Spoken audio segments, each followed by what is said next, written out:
Kalau secara dasar biomolekuler itu dasar sekali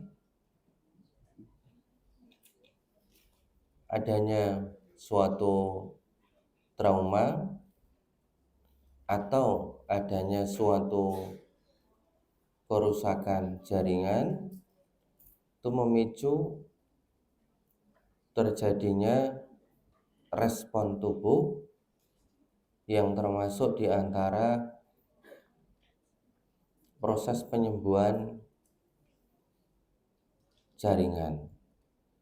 Semua luka atau trauma yang menyebabkan kerusakan pada baik jaringan otot maupun jaringan tulang itu selalu melewati 3 fase. 1, fase inflamasi, kemudian yang kedua fase proliferasi, yang ketiga fase remodeling. Itu semua respon tubuh terhadap kerusakan jaringan. Nah, fase inflamasi yang pertama adalah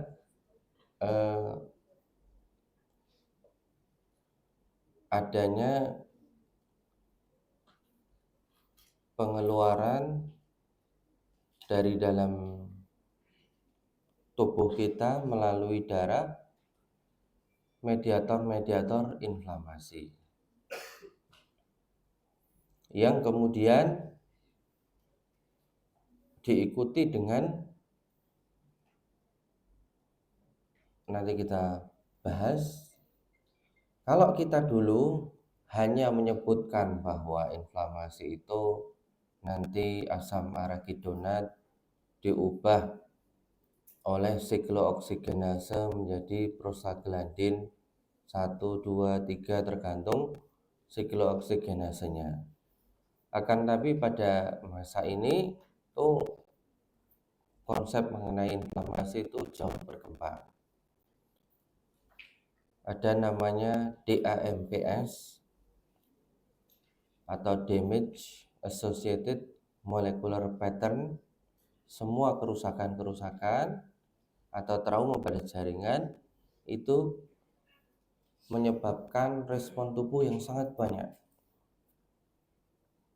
Ada yang kemudian respon tubuh melalui fase inflamasi tadi akhirnya berujung kepada angiogenesis. Angiogenesis itu pembentukan pembuluh-pembuluh darah yang baru. Itu ada protein yang berperan setelah atau di dalam proses inflamasi. Itu ada protein namanya VEGF yang membentuk epitel-epitel baru, kemudian nanti terbentuk pembuluh darah. Makanya saya pun kalau operasi pembuluh darah itu sudah tak potong, pembuluh darah kecil ya, vena. Ketika besok saya operasi berikutnya tahun depan untuk melepas implan, vena itu ada lagi, terbentuk jalur yang baru. Nah, ada lagi jalur inflamasi yang setelah kerusakan jaringan kemudian terbentuk namanya itu oleh matriks metaloproteinase atau MMP. Ini suatu enzim yang mendegradasi kolagen. Kan tulang otot tuh mayoritasnya pembentuknya matriks kolagen. Nah, kalau matriks metaloproteinase ini, enzim ini terus bekerja, maka resiko terjadi apoptosisnya ada. Maka di antara respon tubuh juga terhadap inflamasi terbentuknya banyak growth factor atau protein-protein yang merupakan prekursor dari sel-sel, misalkan kalau otot ya fibroblast, kalau nanti tulang ya osteoblast, nanti terus sampai remodeling jadi soft callus, hard callus, jadi tulang yang baru lagi. Itu contoh bahwa perkembangan dari fase-fase inflamasi itu tidak seperti dulu. Ada trauma, asam arachidonat, prostaglandin, ya itu tetap masih dipahami ya. Makanya kita kalau obat konsepnya ya masih lewat asam arachidonat ini. Obat namanya non-steroid antiinflamasi. Nah, salah satu tujuan analgetik non-steroid untuk memblok nyeri itu dengan cara menekan pada siklooksigenase. Nah, prostaglandin yang spesifik untuk nyeri itu prostaglandin 2. Makanya kalau obat-obatan yang spesifik memblok siklooksigenase 2 tidak memblok siklooksigenase yang lain, itu memblok anti nyerinya tapi tidak memblok terbentuknya prostaglandin yang lain, maka dia bebas dari gastritis, harapannya begitu. Tapi kalau analgetik yang non spesifik memblok siklooksigenase 2 itu semua prostaglandin diblok.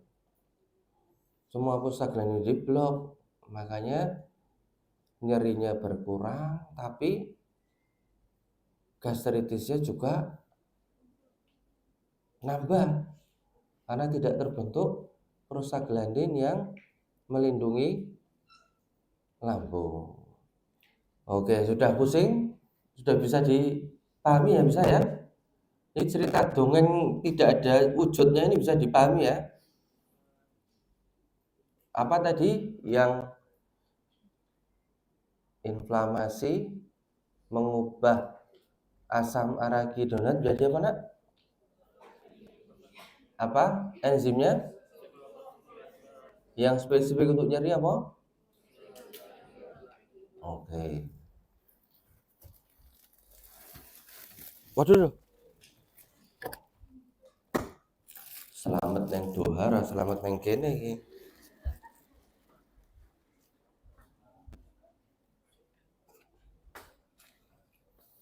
Nganu toh. Nek pakai diperpanjang pakai laptop tuh nggak ada dosen yang pakai. Ada. Biasa nih. Kan ada yang nulis di laptop gitu. Orang tahu ya. Astagfirullahaladzim. Oh, ay. Saya itu biasanya presentasi sudah langsung nulis yang laptop ya dek. Soalnya males gaya presentasi gitu. Jadi nulis di laptop langsung ke layar. Baik.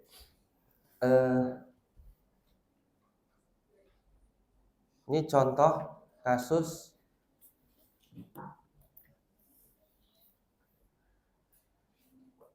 suatu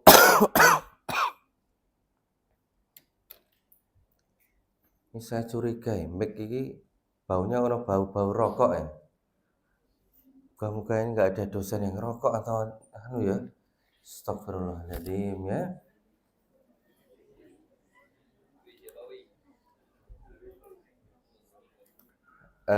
Ini contoh osteoartritis. Osteoartritis itu orang awam menyebutnya pengapuran, padahal sebenarnya itu keliru ya. Bukan, kita jangan ikut-ikutan nyebut osteoartritis sebagai pengapuran.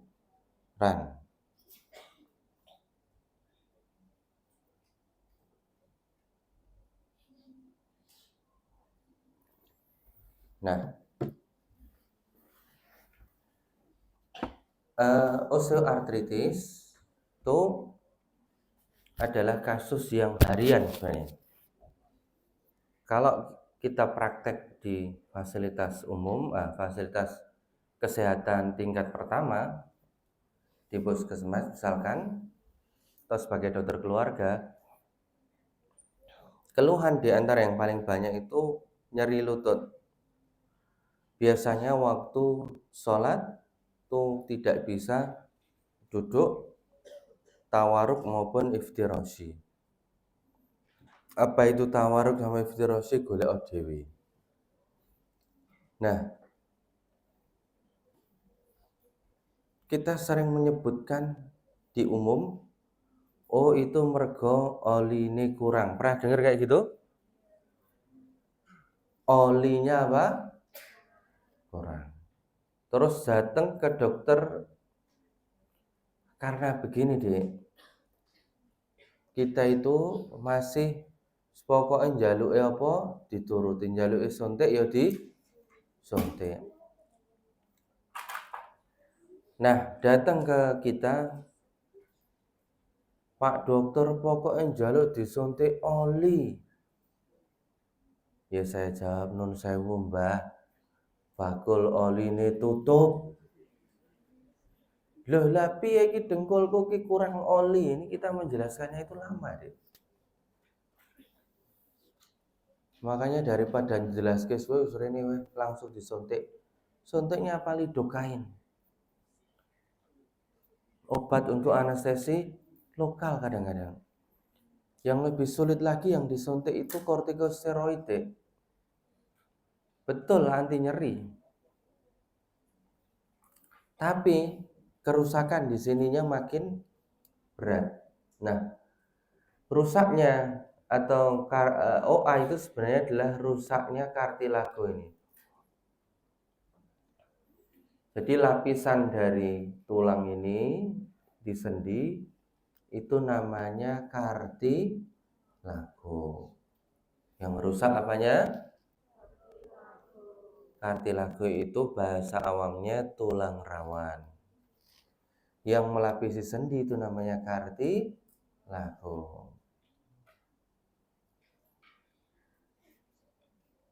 Nek blok ini blok muskuloskeletal betul ya? Itu praktikumnya sudah ada praktikum. Kapan itu? Semester ini ya. Jadi kemarin sudah praktikum. Sempat ada yang lihat kartilago? Enggak ya? Ya. Nanti kalau Idul Adha itu lutut sapi itu kan dibuka itu. Nanti dilihat bahwa di situ tuh ada lapisan kartilagonya. Beda dengan tulang. Bentuknya beda, warnanya beda, karakteristiknya beda. Selnya juga beda. Nah, ini itu begitu dia rusak tidak bisa remodeling, Dek. Kartilago tidak bisa remodeling. Sekali dia rusak, maka resikonya rusak lebih parah. Tapi kembali seperti dulu itu tidak bisa. Nah, karena dipicu dengan kerusakannya dimulai karena usia ya degeneratif. Kemudian dipicu dengan aktivitas naik turun tangga, buang air besar dengan jongkok, berat badannya juga berat. Maka dengan adanya trauma itu, kerusakan pada kartilago, nah ini kemudian keluar mediator-mediator inflamasi sehingga orang yang OA itu mesti mengeluh lututnya bengkak dan mesti bengkak, nyeri, bengkak, hangat, Dan itu bukan asam urat. Nanti kita lihat bedanya dengan asam urat.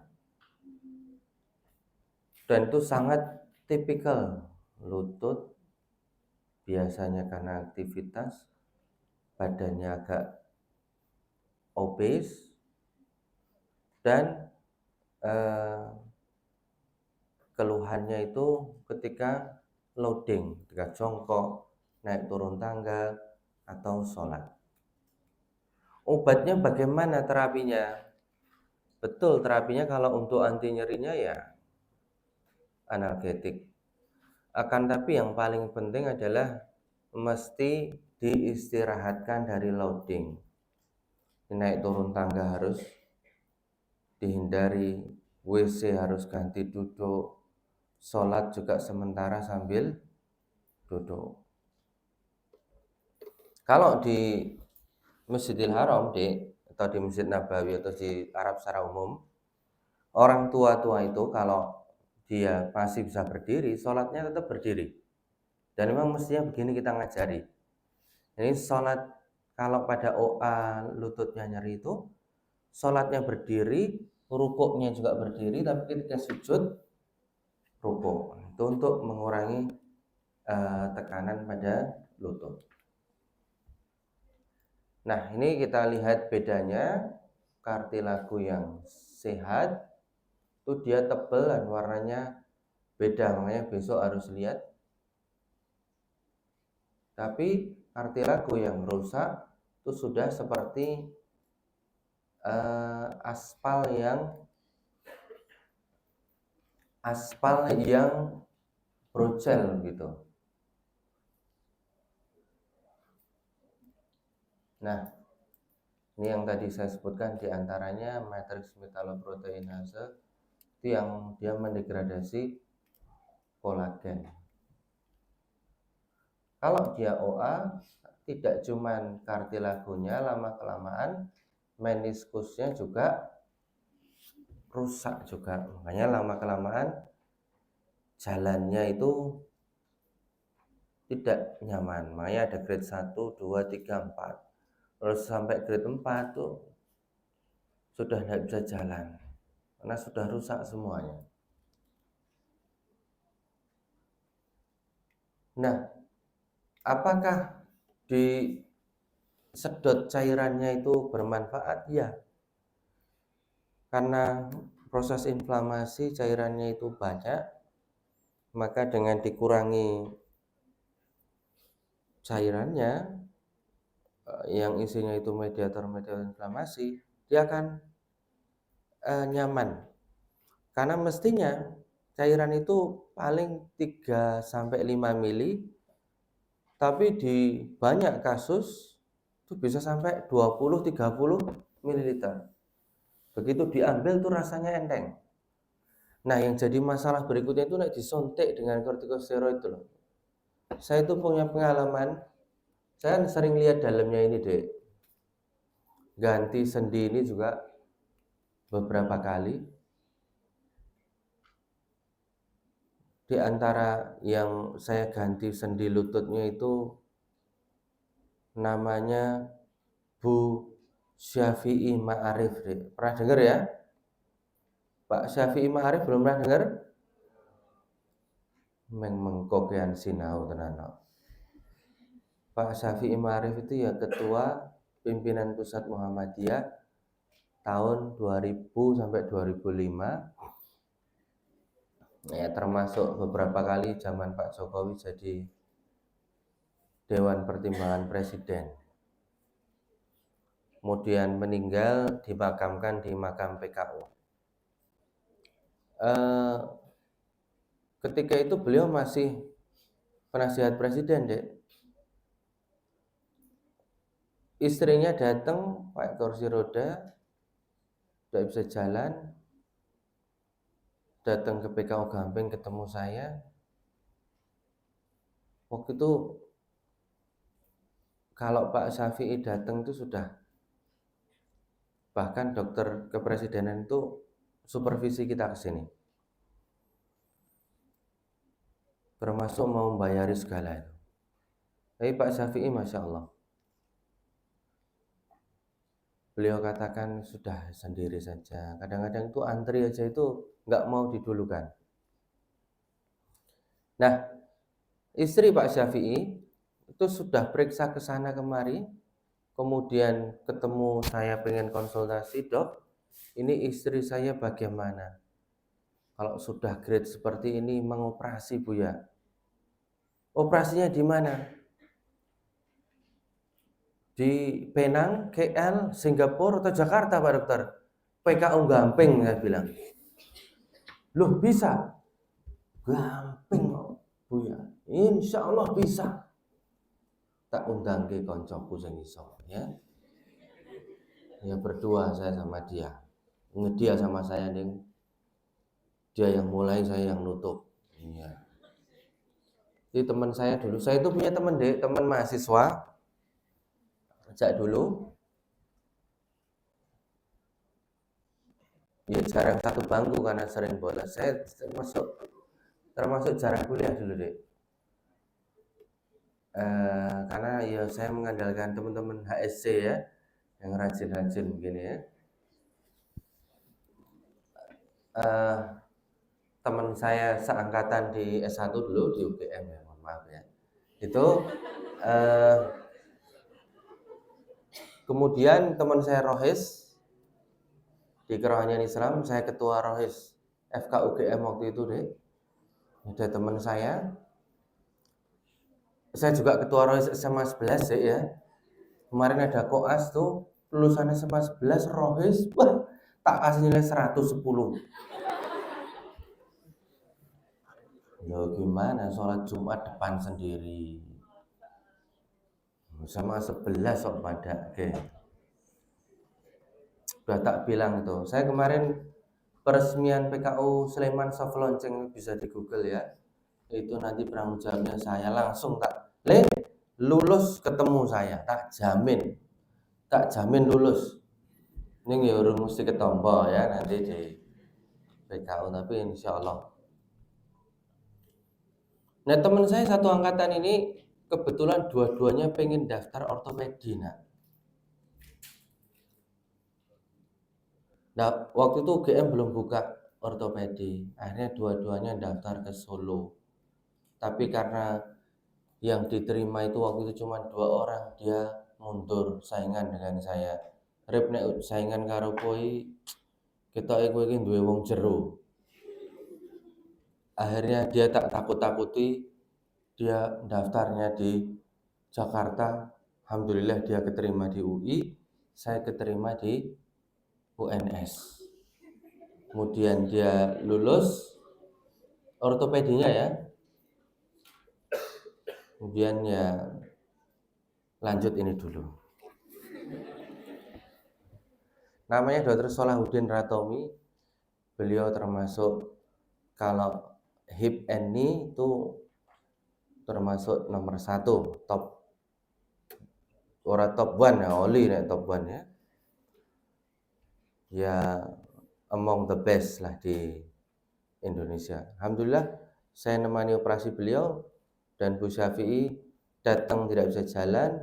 Setelah operasi 2 tahap kanan kiri bisa pulang dengan jalan kaki dan pulang ke Sumatera Barat.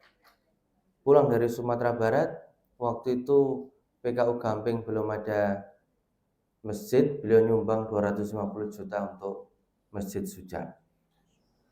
Gitu. Ya seperti kalian inilah, orang tua kalian nyumbang sekian ratus juta untuk PKU, terima kasih loh ya. Makanya kok ini kok anyar iki ya. Berarti ya atas kontribusi dari orang tua kalian. Makasih loh ya. Sering-sering aja ya.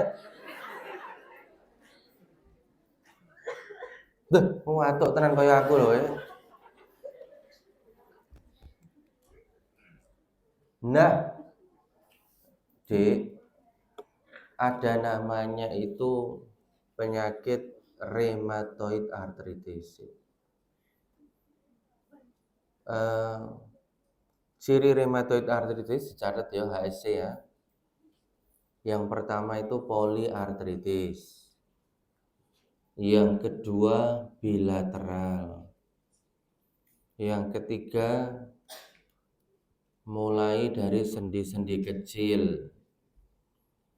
Keempat, gejala paling parah pagi hari dan sedikit membaik siang hari. Kemudian jika semakin parah terdapat deformitas, kerusakan dari sendi-sendi terutama sendi kecil.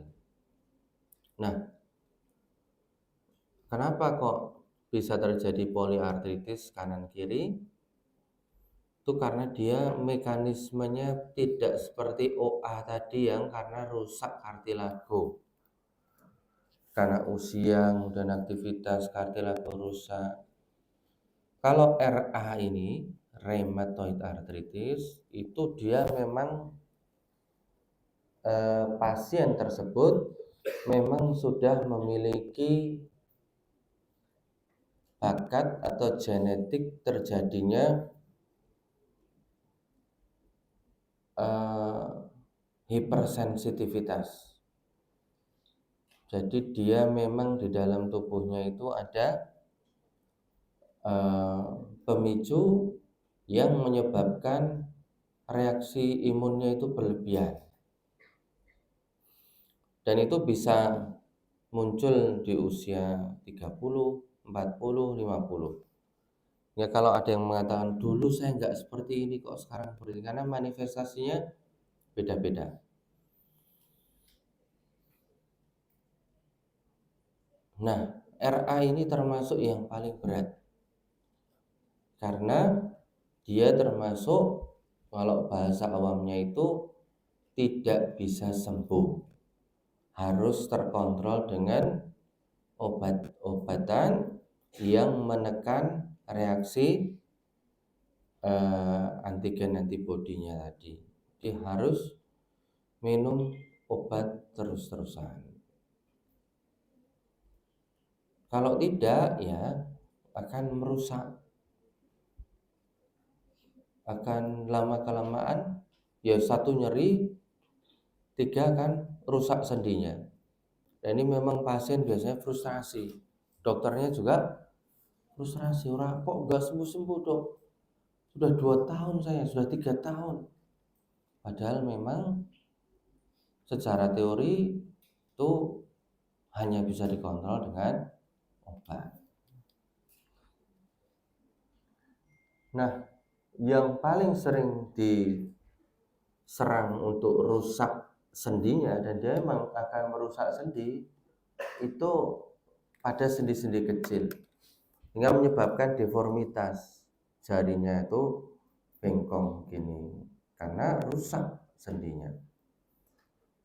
Itu sering pada pasien-pasien RA sudah sekian tahun, terus sendinya jadi bengkong atau deformitas.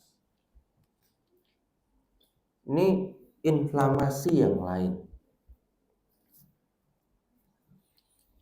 namanya gout arthritis atau orang mengenal dengan sebutan asam urat. Nah, jebol perlu sumbangan kita ini. Nah, silakan diminum dulu deh ya. Sudah pada sarapan?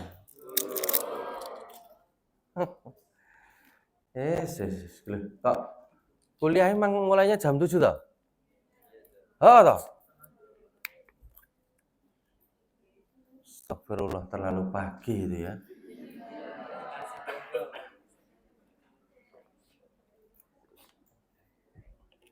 Saya kalau koas itu datang sebelum jam 8 tak suruh pulang nanti belum jam 8 deh, itu pada deh. Saya sendiri datangnya kalau praktek setengah 8 deh, koas-koas tak suruh datangnya jam 8 karena pasiennya masih 50, tenang wae sampai lempoh wae. Makanya nggak usah pagi-pagi, saya sarankan sarapan dulu. Kalau naik motor jangan ngebut. Masih banyak kasus, nak, tenang aja yang kita pelajari. Jong ngantek sebelum jam 8 ya. Kemarin aja telat koas hari pertama teko jam 8:04. Jane aku ya pengen ngelus dengkul ning ya piye. Tak delok meneh ki ya muridku. Alah. Ya wis ora apa-apa. Tapi tidak saya marahi, ora apa-apa le, sarapan dulu. Nanti kesini lagi. Pasien masih banyak. Sampai mana tadi, Dek? Asam aurat ya.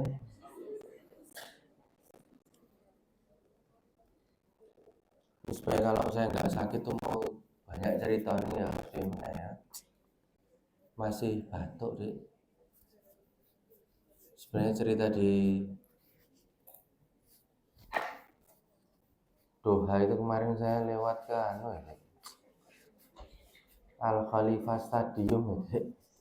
Besok jadi Piala Asia ya. Januari itu Indonesia masuk Piala Asia, mainnya di Qatar deh. Survei stadium dulu aja ya. Indonesia itu satu grup dengan jadi Gode itu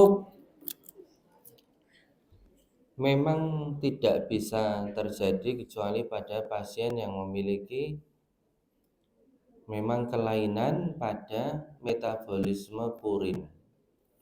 Harusnya kalau tidak ada kelainan metabolisme itu ya loss.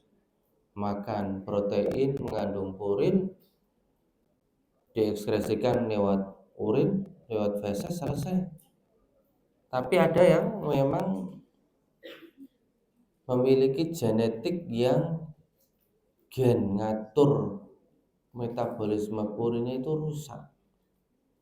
Maka metabolismenya terganggu sehingga terjadi penumpukan di sendi, terutama ini ya, diingat-ingat asam urat itu stasiun pertamanya di sendi metatarsofalang joint pertama. Diulangi, MTP1 pedis. Jadi khas sekali asam urat itu 90% keluhannya itu di jempol kaki. Kemudian baru stasiun berikutnya di ankle. Kemudian stasiun berikutnya di lutut dan yang lain-lain.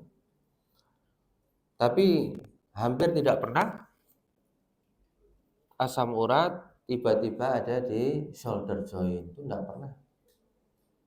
Karena memang ya sudah stasiun awalnya ya di situ.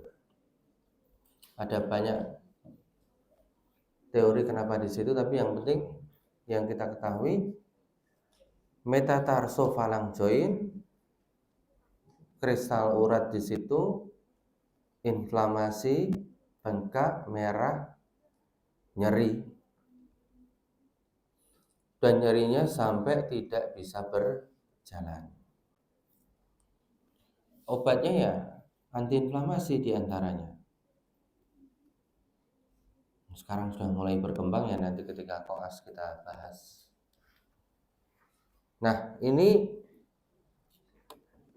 sangat penting, jarang disebutkan dan jarang terdiagnosis. Namanya transient sinovitis. Saya termasuk yang paling sering dapat pasien seperti ini. Anak-anak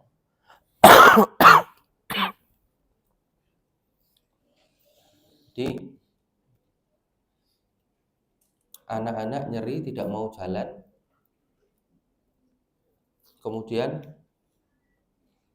dipijatkan, tambah nyeri. Nah, biasanya datang itu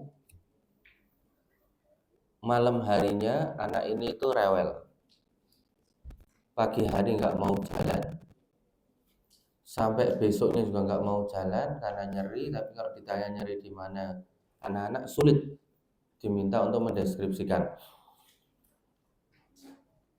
Nah, kemudian dicari sering itu jatuhnya kapan, kenapa jatuhnya. Nah, salah satu kuncinya adalah jatuhnya, ini harus detail pertanyaannya. Jatuhnya di sekolah jam 11 siang, masih sekolah, masih jalan-jalan, lari-lari, sorenya nyeri. Mestinya kalau karena trauma itu ya nggak pakai nunggu. Jadi sebenarnya itu hanya kepasan aja dan traumanya itu dipas-pas. Ya anak-anak jatuh biasa. Ini tuh nggak ada sebab khusus trauma, itu nggak ada. Biasanya seandainya pun mau kita cari, itu seminggu sebelumnya dari riwayat demam. Demam yang virus atau bakterial. Dengan batuk ataupun dengan pilek. Dia keluhannya hanya nggak bisa jalan atau nggak mau jalan. Aktivitas yang lain dia bisa. Kalau kita mau melihat detail, walaupun ya ini sulit ya, tuh terlihat ini kenapa kok dibikin jarak seperti ini. Maksudnya adalah beda antara kaki yang nyeri dengan yang tidak nyeri. Yang nyeri dia lebih lebar. Kenapa? Karena cairan sendi dalam sendinya itu lebih banyak. Adanya inflamasi di situ. Itu yang menyebabkan dia tidak mau jalan. Bukan karena trauma, tapi karena sinovitis yang dipicu oleh infeksi virus, biasanya virus di dalam joint tersebut. Kadang-kadang itu kelihatan kok jonjing kiwa tengen beda, panjangnya beda. Oleh dukun bayi dipijet deh. Dan tuh sosok yo kok ison. Tapi ya Indonesia piye-piye. Edukasi itu seperti pemilu ya, misi visi misi yang penting amplop rampung. Makanya ya Indonesia ya alhamdulillah kita itu pensil ini mungkin produk Cina ya. Baik. Dan kalau ini infeksi betulan deh, ini septic arthritis itu infeksi pada sendi, biasa yang paling sering itu pada lutut. Nah ini bentuknya ya betul-betul infeksi. Memang musim flu nggak apa-apa nak ya. Nah AC ini kademen ya dek ya. Itu AC yang bagus tuh kayak gitu loh. Hasil dari sumbangan yang tidak ikhlas itu ya kadang-kadang menyebabkan batuk ya. Nah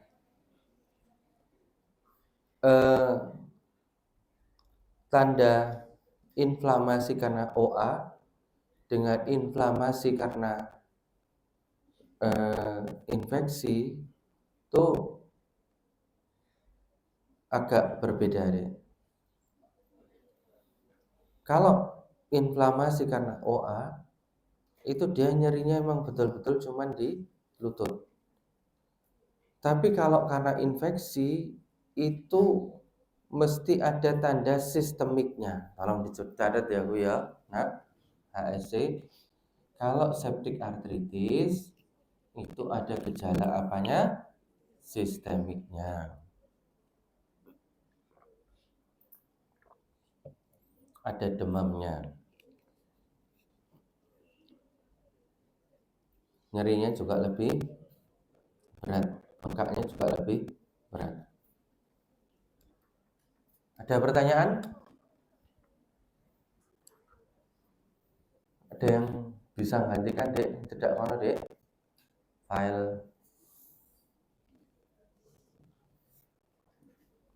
Ada pertanyaan? HSC? Ngel lho iki, gawe HSC ra cetha iki mau. Di slide show nak, minta tolong. Yes. Nanti kamu dapat hadiah susu ultra. Iya, thank you. Kelainan kongenital. Sebenarnya kalau ini nice to know aja lah. Kita aja dokter ortopedi kalau bukan yang menekuni kelainan-kelainan kongenital juga tidak mudah, Dek. Nanti filenya udah punya ya, Dek ya? Dari Pak Tri udah ya? Yes. Nah, ini yang paling penting, idiopatik itu bukan artinya tidak diketahui penyebabnya, Dek ya, tapi tidak bisa ditentukan penyebabnya. Faktornya ini. Waduh, masih boleh ya. Makanya kalau kuliah harus ya milih lokasi ya. Ya demen kok. Jadi banyak faktor, tapi tidak bisa ditentukan karena ini. Diagnosanya bisa sebelum lahir ataupun sesudah lahir. Nah, pemeriksaan bayi baru lahir, Dek, itu dan kita juga mesti punya mindset bahwa, dan ini yang berat, makanya pediatrik atau kelainan-kelainan kongenital, dokter yang menekuni kelainan kongenital itu yuk hati ini ya kudu kuat ya. Saya dulu ya rasa nih, nanti ada cerita. Sekarang kuliah pada kalau di PKU ya biasanya ya dokter anak hubunginya saya, deh. Mindsetnya itu ada satu kelainan kongenital, kita mesti curiga ada kelainan kongenital yang lainnya. Itu yang berat, deh. Makanya kalau orang lain mungkin lahiran anak itu seneng, ya kita ya seneng, alhamdulillah. Saya pun ya seneng tentu lahiran anak. Tapi yang saya lakukan tuh saya meriksa ortopedik checklist untuk anak saya sendiri, Dek. Lah ngajar kayak gini ini kan ya sok-sok juga takut juga. Ya, kita makanya ya berdoa kepada Allah Subhanahu wa taala diberikan yang terbaik dari sisinya ya. Nah, untuk melihat kongenital itu atau penyakit-penyakit yang dapatkan baru lahir itu ya mulai dari secara umum, kemudian leher, bahu, siku, tangan. Ini checklistnya itu atas, ekstremitas atas, kemudian dibalik tulang belakangnya, beberapa itu gandeng dengan kelainan di ekstremitas dengan tulang belakang, kemudian di panggul, dan di lutut dan di tungkai. Ini sebenarnya materi ini cukup berat, jadi apa namanya itu. Dan ini bukan kasus yang tidak ada, ini kasus ini ada di Indonesia. Lahir constriction ring, dia memang sudah kejepit kakinya. Dan terapinya dengan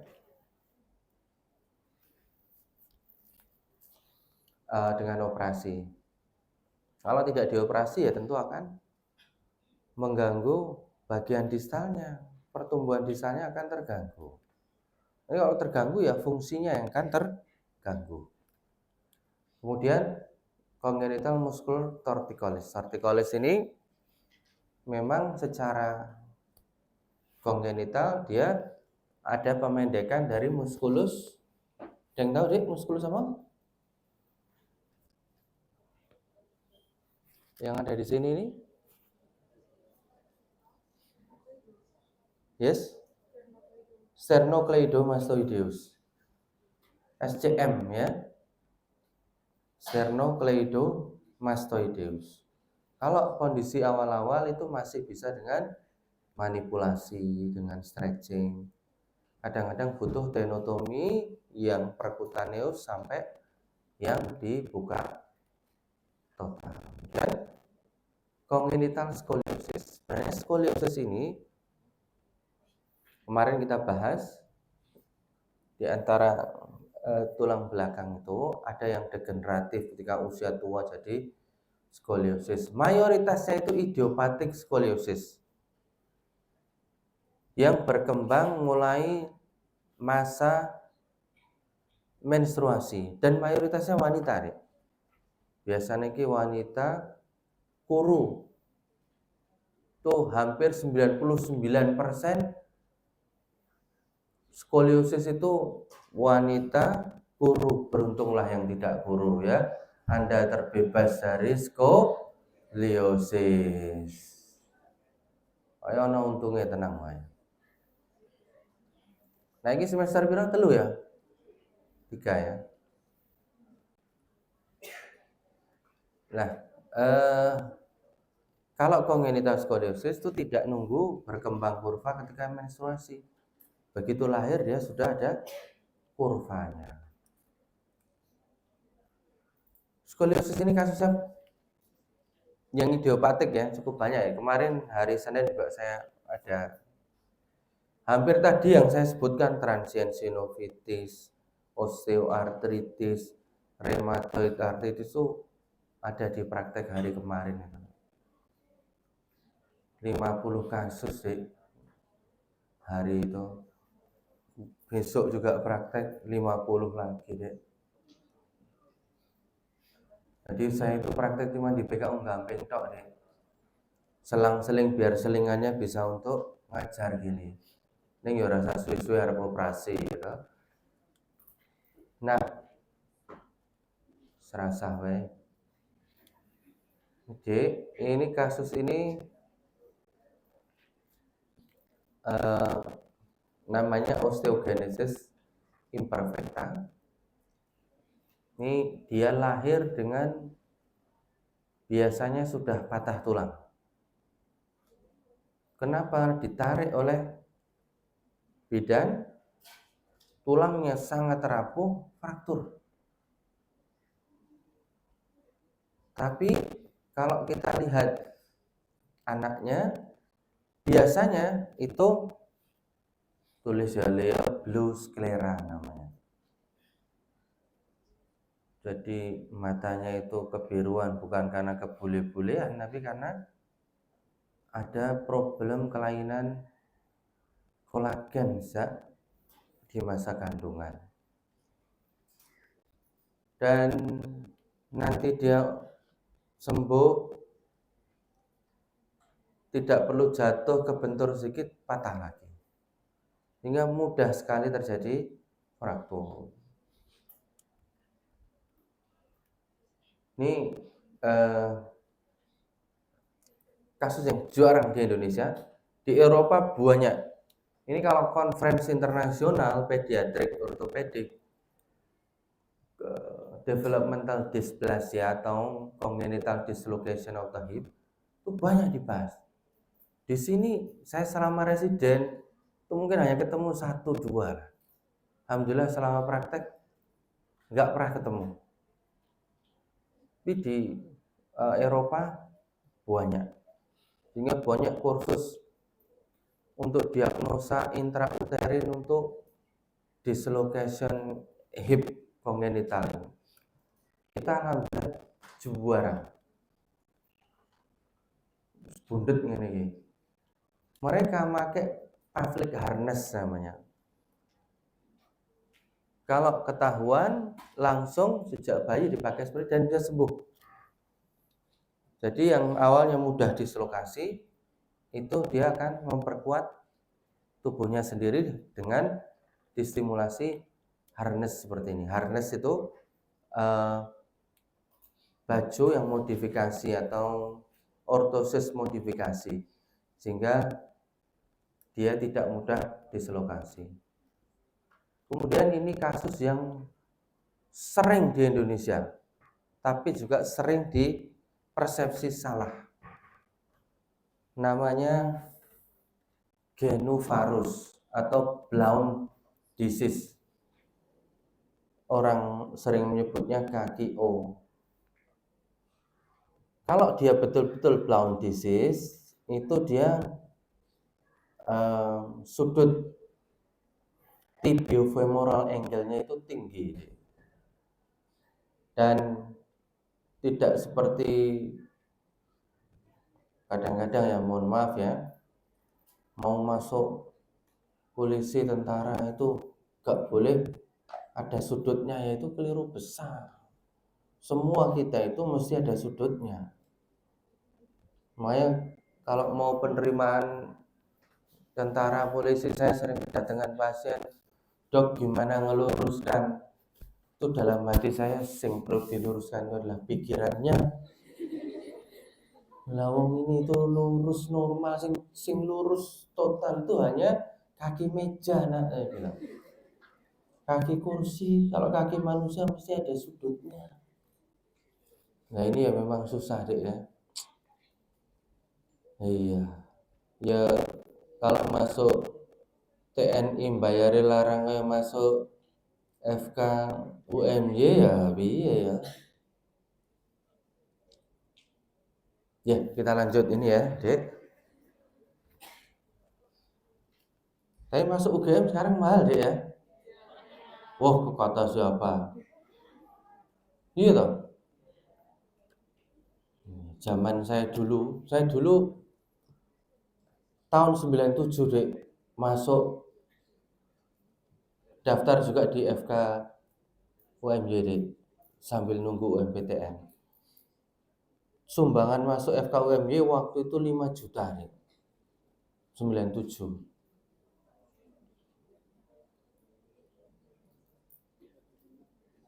Saya masih ingat lihat pengumuman kan dulu di koran Dek. Alhamdulillah keterima. Ya uslah tak UGM dulu. Nyoba UGM dulu, alhamdulillah ya keterima. Kalau UGM gak keterima ya saya daftar UMY lagi Dek. Alhamdulillah sekarang saya jadi dosen UGM. UMY. Saya kemarin ngajar di UGM Dek. 2 bulan yang lalu ya. Ya dulu saya ngajar tamu di sana, tapi ngajarnya itu agama Islam Dek. Karena saya dulu ketua Rohis FK UGM ya, seperti yang bukan Rohis. Dulu saya ubah Rohis jadi Kalam FK UGM dulu. Alhamdulillah setelah saya ngajar FK UGM ternyata mirip dengan FK UMY. Oh, padha ana sing turu ya ana. Sing rono rene wis apa-apa. Berarti ya jarak antara UGM dan UMY itu semakin kabur ya. Oh. Ya padha turune wis apa-apa lah. Monggo diminum dulu deh.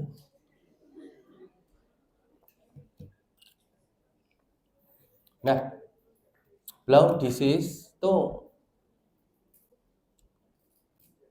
atau genovarus itu normal pada anak sampai usia 3,5 tahun. Dia sampai usia 3,5 tahun yang awalnya kelihatan itu lama-kelamaan akan kompensasi. Tapi sekali lagi tidak akan lurus 100%. Ini kan memang ada sudutnya.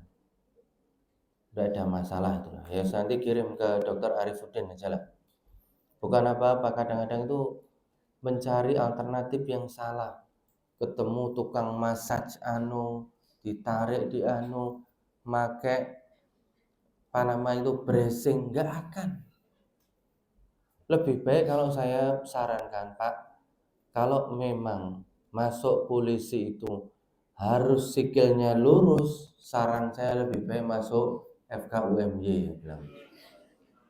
Insya Allah nyumbang barokah.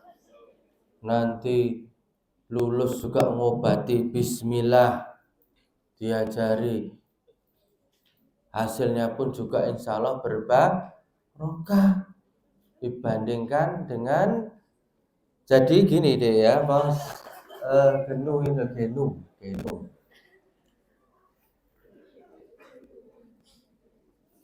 Jadi saya itu deh di antara, kalau orang lihat postingan, doning Istanbul yang Doha enak, saya itu membawa sekian XXXXX euro deh kemarin ke sana itu deh. Dan itu di atas yang harus dideklar ketika masuk ke Doha maupun masuk ke Istanbul deh. Tapi kan kita ini kan mulai dari sini, ini untuk ngebom mana Mas, mungkin lah itu kecurigaannya. Kita ini tidak ada, kita ini cuma mau membantu saudara kita di Gaza lewat teman-teman kita. Nggak ada Islam. Yang lebih bahaya itu narkoba, ya, minuman keras. Sekarang minuman keras di mana-mana mudah ditemui, betul, legal, betul. Itu bahaya, merusak anak muda. Makanya sekarang itu kelab malam. Itu Dik. Ini yang tak ajarkan dengan FKUBM. Ini kayaknya relevan di FKUMD juga ya. Dolan ke kafe sampai malam mabuk. Laki-laki perempuan dolan bareng. Oke, kalau laki-laki perempuan, saya berharap ya pada teman-teman yang wanita, kalau ada laki-laki yang ngajak seperti ini, please menyesal seumur hidup ya. Seperti walaupun gagah seperti Willy Dozan misalkan ya. Siapa anaknya, Dek? Ngerti ya ngono ya. Pak dokter tahu ya, ini sambil di Doha juga buka Google ya, muncul sendiri. Gagah, gede dhuwur. Ada yang anggota DPR anaknya kaya ini, enggak menemukan kebahagiaan, Dek. Kebahagiaan itu ya tadi itu, Dek. Niat menikah itu atau niatnya nanti itu ya nikah, jangan pacaran. Saya itu kadang-kadang itu pacaran. Ini kasus di Konoha yang enggak di UMY ya. Kok ono sing pacaran, kok ono sing gelem dipacari 5 tahun terus diputus. Lah itu terus nanti kalau pacarannya sudah 5 tahun diputus, nikahnya dengan orang lain, lah suaminya mungkin tuh ampase tok ya. Ngono kuwi lho, Dik ya. Pak dokter dulu. Enggak usah nih kapan-kapan lah. Pak dokter dulu nikah itu tanpa sebelumnya itu ngelamar orang tua ya. Tapi sebelumnya saya dengan calon istri itu belum pernah ngomong-ngomongan kalau mau lamaran, Dek. Jangankan kok omong-omongan, Dek. Boncengan wae urung tahu. Dolan mangan wah sapa meneh. Cuman ngerti bocah tok. Ngono ya alhamdulillah dadi anak telu. Jadi enggak pernah pakai pacaran tuh alhamdulillah itu enggak ada, Dek. Ya kuwi mau, Dek. Ngono ya, Dek ya, sing penting lulus. Bagaimana cara mendapatkan pasangan suami atau istri yang baik? Ada yang tahu caranya? Catat ya HSC. Cara mendapatkan suami atau istri yang baik adalah jadilah orang yang baik dulu. Insya Allah nanti akan dapat yang baik. Jadi nggak usah nyari yang harus gagah kayak dokter Arif, nggak usah.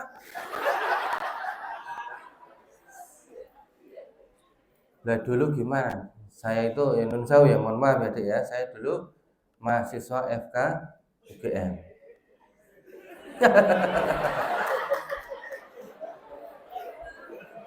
Saya dulu ketua angkatan di FK UGM.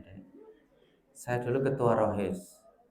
Harusnya saya itu ke BEM dulu, idola saya namanya Anies Baswedan Dek ya. Saya dulu ketua senat mahasiswa di UGM. Saya di FK dulu aktivis. Nah, harusnya itu seperti Anies Baswedan, cuman saya karena ngaji pengen belajar bahasa Arab akhirnya ya kuliah di Ma'had Ali ini Dek. Nah, bapak saya dosen di FK UGM Dek, pendiri FK UMY Dek.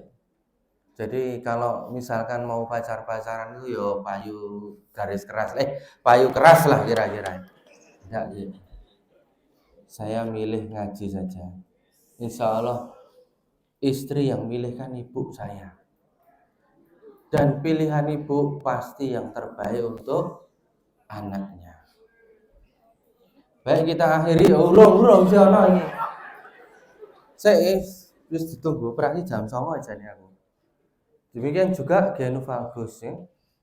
Polidaktili mudah, jarinya itu lebih, dan ini harus diambil, dan ini sindaktili polidaktili itu bukan perkara mudah. Kapan yang paling penting ya, kapan harus dioperasi sebelum dia secara psikologis tahu bahwa dia ada kekurangan. Penting Dik, karena kalau dia sudah dibully temennya repot ya. Zaman sekarang SD dibully bisa lompat deh. Untung ini dikasih teralis ya. Astagfirullah. Jadi memang masa UMY itu harus secara mental spiritualnya memang harus dijaga. Oh isa ya. Padahal ya jadi gini ya, polidaktili yang sindaktili ini. Apa meneh kok bunuh diri gara-gara pacaran? Astagfirullahaladzim. Inna lillahi. Teman-temanmu yang mahasiswa runtang-runtung rono ini, sing lanang kon gawa kita kresek barang gaya. Itu nanti ketika besok kalian yang nggak pacaran, itu nanti gandengan dengan suaminya dalam keadaan halalan thayyiban, itu lebih menenteramkan. Kasihan deh lu yang pacaran.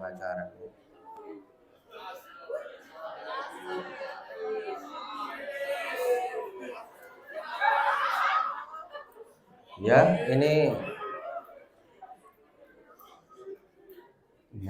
namanya ada radial club hand. Tuh, kalau di tangan tuh ada radial club hand. Ini yang paling penting. Oh, ini tadi osteogenesis imperfecta ya. Nah, ini yang terakhir yang ingin saya sampaikan yang paling penting itu namanya CTEVD, kaki bengkok, congenital talipes equinovarus. Jadi sebenarnya pemendekannya itu pada soft tissue, bukan pada dislokasi dari bone-nya ini. Dan dia bisa sembuh dengan pengegipan serial. Kebetulan saya itu medical advisor di Yakum. Ada yang tahu Yakum? Yakum itu yayasan untuk kesejahteraan umum, apa nih aneh ya? Itu yang membawahi Bethesda. Jadi kalau Yakum di Jalan Kaliurang atas itu pusat rehabilitasi Yakum, kalau ada kaki pengkor tuh dibawa ke saya, Dek. Bukan dibawa ke Bethesda. Bethesda tidak punya dokter spesialis ortopedi yang full timer. Jadi advisernya saya. Padahal kita home base-nya di PKU Gamping. Jadi ya kalau masih ada yang silo dengan ya sorry Mac ya. Mereka yang datang ke tempat kita. Nah, ini tolong Dek nanti di-downloadkan ini ya. Ini mudah sekali. Kaki pengkor penanganan metode Ponseti. Ini terjemahan bahasa Indonesia. Dulu ini guru saya namanya Dr. Anung Budi Satriadi. Beliau belajar langsung ke Ponseti ini. Ke Ignacio Ponseti di Amerika. Pertama kali yang belajar langsung itu Dr. Anung. Ini guru saya di Suharso. Jadi kalau bab Ponseti nanti ya, kalau koas itu kalian itu ketemu langsung dengan cucu muridnya Ponseti. Namanya Arifuddin ya. Jadi Ponseti punya murid namanya Dr. Anung. Nah, beliau punya murid namanya Arifuddin, Dek. Nah, ini tesis saya 2010 itu tentang dengan Dr. Anu evaluasi radiologis pada idiopatik klavut yang diterapi dengan metode Ponseti. 100 Ponseti pertama di Indonesia kita evaluasi. Dan di Suharso ini, Dek, di Suharso. Profesor Suharso adalah dokter ortopedi pertama di Indonesia. Dokter ortopedi pertama di Indonesia namanya Profesor Suharso. Profesor Suharso punya anak sekaligus murid namanya Dr. Tunjung Suharso. Dr. Tunjung Suharso punya murid namanya Muhammad Arifuddin. Loh. Jadi putu muridnya Ponseti, putu muridnya Profesor Suharso. Begitu nak ya. Wis rampung kita iki. Dan Arifuddin punya anak perempuan. Ya nanti ya sing tak goleki ya sing mirip-mirip saya gini lah. Iya. Kalau nggak ada pertanyaan dan saya yakin nggak ada, yo bodong bora belele. Pokoknya dibaca terutama tentang yang terakhir tadi Ponseti. Silahkan di-download. Itu termasuk tulisan yang sekarang dalam bentuk bahasa Indonesia. Assalamualaikum warahmatullahi wabarakatuh.